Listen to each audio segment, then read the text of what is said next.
Presiden Prabowo Subianto optimis Indonesia mampu mencapai target pertumbuhan ekonomi hingga 8%, didukung oleh pengelolaan ekonomi yang efisien dan berbasis logika. Dalam Musyawarah Nasional Konsolidasi Kadin Indonesia yang berlangsung di Hotel The Ritz-Carlton, Mega Kuningan, Jakarta, pada hari Kamis, 16 Januari 2025. Beliau menekankan pentingnya peran sektor swasta dalam pembangunan infrastruktur untuk meningkatkan efisiensi. Presiden juga menargetkan percepatan swasembada pangan dan pengembangan energi terbarukan.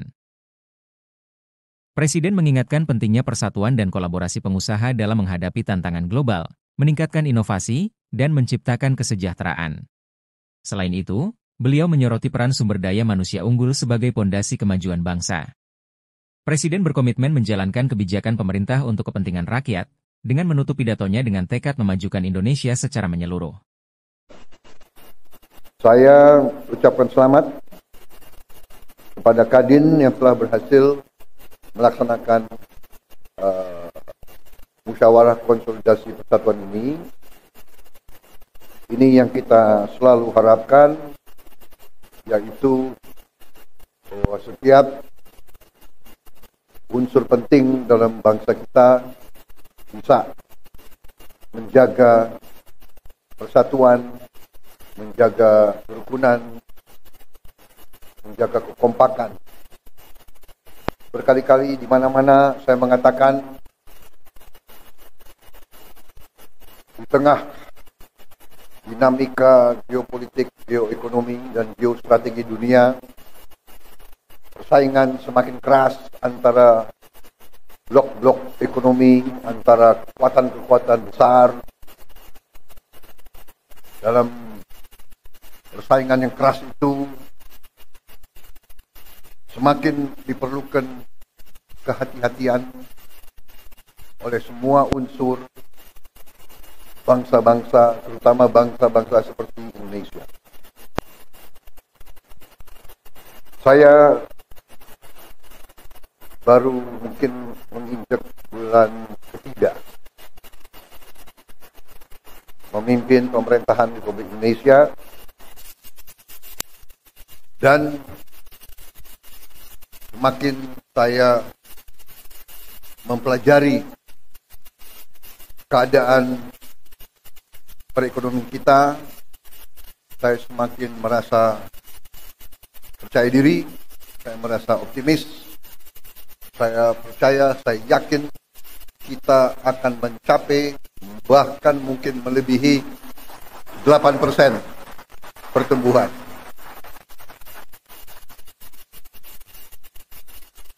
Mungkin banyak yang nyinyir, karena ini memang salah satu kelemahan daripada elit Indonesia adalah tidak percaya diri, ya kan? Suka melihat kawan susah, susah melihat kawan senang. Ini sifat kita, harus koreksi diri, ya. Sifat mungkin terlalu lama kita dijajah, ya kan? Jadi kita merasa rendah diri, dan kita punya suatu rasa kurang berani. Setelah saya masuk, dibantu oleh menteri-menteri saya positif, kita akan bikin kejutan-kejutan besar minggu-minggu dan bulan-bulan yang akan datang. Ternyata sesuai dengan apa yang saya bicara, sesuai dengan angka-angka, karena saudara-saudara, saya percaya dengan ilmu pasti alam, saya percaya dengan ilmu matematik dan ilmu fisika. Angka ilmiah itu susah untuk berbohong. Asal kita melakukan kalkulasi yang masuk akal, ya. 2 tambah 2 itu 4. Hanya kadang-kadang dalam politik Indonesia 2 tambah 2 bisa 4,5, bisa 5, bisa 3, tapi itu tidak ilmiah itu, ya. Dan manakala kita ninggalkan akal sehat, manakala kita tinggalkan hitungan berdasarkan logika, yang terjadi adalah distorsi dan disfungsi. Saudara-saudara, saya katakan dan kita semua tahu bahwa Indonesia sangat kaya. Tapi kekayaan ini sering tidak kita kelola dengan baik dan dengan akal sehat.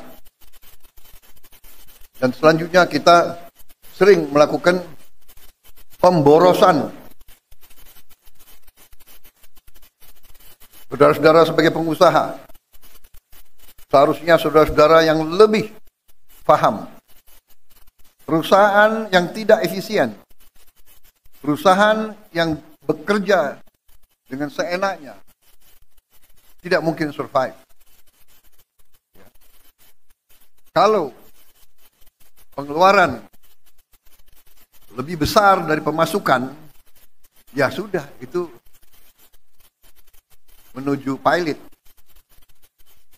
Tidak mungkin ada organisasi yang survive kalau pengeluaran lebih besar dari pemasukan. Karena itu, saya bertekad memimpin suatu pemerintahan yang efisien.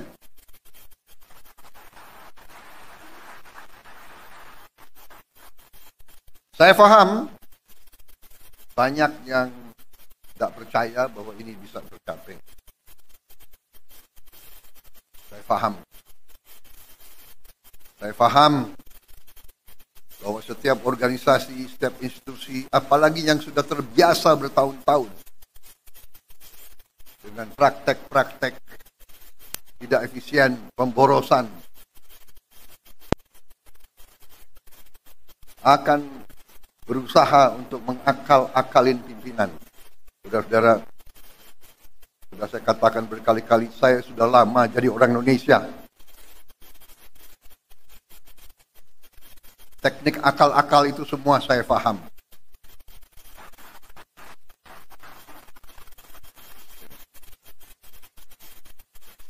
Jadi sudah saya buktikan, dan saya sekarang merasa semakin percaya, semakin yakin bahwa Indonesia mampu bangkit dengan efisien, mampu bangkit dengan tertib, dengan disiplin, mampu mengelola kekayaan kita, dan kita bertekad mampu mengelola kekayaan kita sebesar-besarnya untuk kepentingan bangsa dan rakyat Indonesia.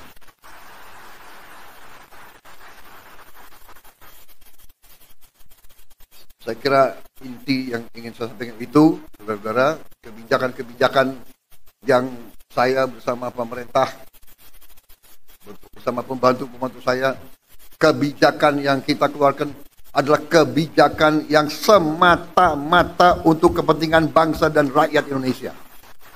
Tidak ada kepentingan lain, tidak ada orientasi lain, dan karena itu, untuk kepentingan bangsa, kepentingan negara, kepentingan rakyat, kita tidak ragu-ragu, kita akan laksanakan dengan segenap kekuatan dan daya yang ada di kita.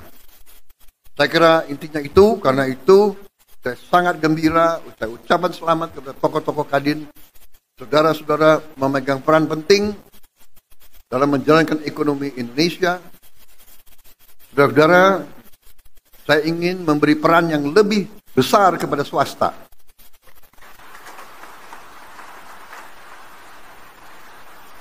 Ada yang mengatakan saya menghentikan proyek-proyek infrastruktur. Tidak benar, saya tidak menghentikan. Saya merubah. Infrastruktur akan sebagian besar saya serahkan kepada swasta untuk membangun. Swasta lebih efisien, swasta lebih inovatif, swasta lebih pengalaman, saudara-saudara sekalian. Jadi nanti jalan tol, pelabuhan, bandara, saya serahkan swasta, silakan bergerak semuanya.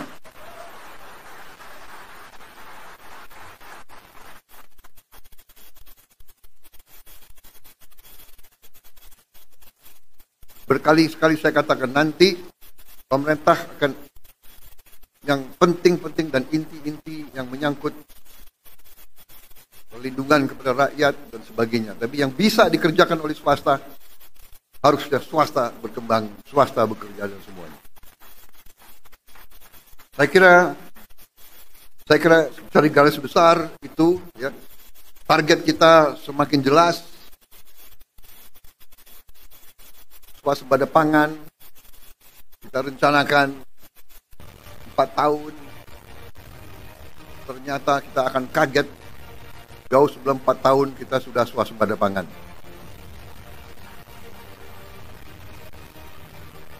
Swasembada energi demikian juga, mungkin kita negara tidak banyak di dunia yang akan memiliki green energy.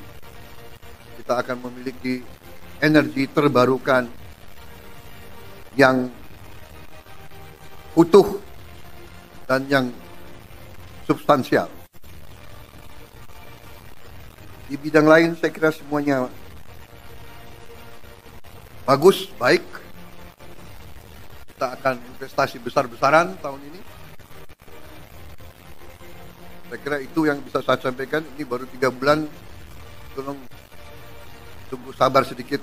Mungkin bulan ke-5 ke-6 saudara akan merasakan bahwa kita mau bukan jalan as usual.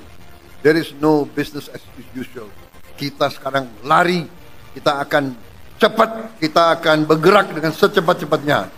Masalahnya sekarang adalah kita harus siapkan sumber daya manusia. Kita harus siapkan awaknya. Kita harus siapkan manajer-manajer muda, anak-anak muda yang pinter otak, hatinya bersih. Jangan pinter otak, hatinya nggak bersih, bahaya itu. Ya. Kita mau anak-anak muda yang pinter, hatinya merah putih, bekerja keras, bangkit Indonesia semuanya. Saya kira itu dari saya. Terima kasih Saudara Rozan, terima kasih Arsyad, Saudara, terima kasih Anindya dan semua kelompok. Bersaing itu bagus. Perbedaan itu biasa, tapi pada saatnya negara sekarang butuh persatuan, butuh kesatuan. Pemimpin harus kompak. Siapa yang nomor 1, nomor 2, nomor 3 tidak masalah. Nanti gantian saja, ya kan? Gantian saja, jangan benar nggak? Semua kira mau jadi presiden enak, ya kan?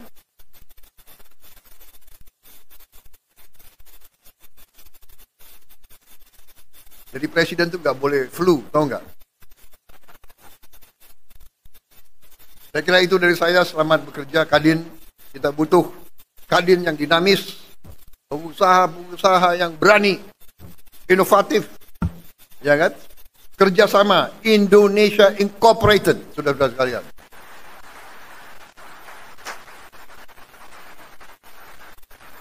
Bersaing yang bagus, tapi tidak bersaing secara mematikan. Bersaing, ayo sama-sama menuju ke kemakmuran bersama. Kita harus makmur. Rakyat butuh kemakmuran. Kemakmuran dipimpin oleh para pengusaha, saudara-saudara sekalian. Wassalamualaikum warahmatullahi wabarakatuh. Selamat bekerja Kadin. Selamat berjuang. Rakyat menanti kepemimpinan saudara-saudara sekalian. Terima kasih. Selesai. Wassalamualaikum warahmatullahi wabarakatuh. Selamat sejahtera, shalom, salve, om. Santi, santi, santi, om, namo buddhaya. Terima kasih. Merdeka! Demikianlah akhir laporan dari kami. Kami mengucapkan terima kasih atas perhatian Anda, dan terus mengikuti saluran berita dari kami, guna mendapatkan informasi terbaru dan analisis mendalam. Sampai bertemu lagi.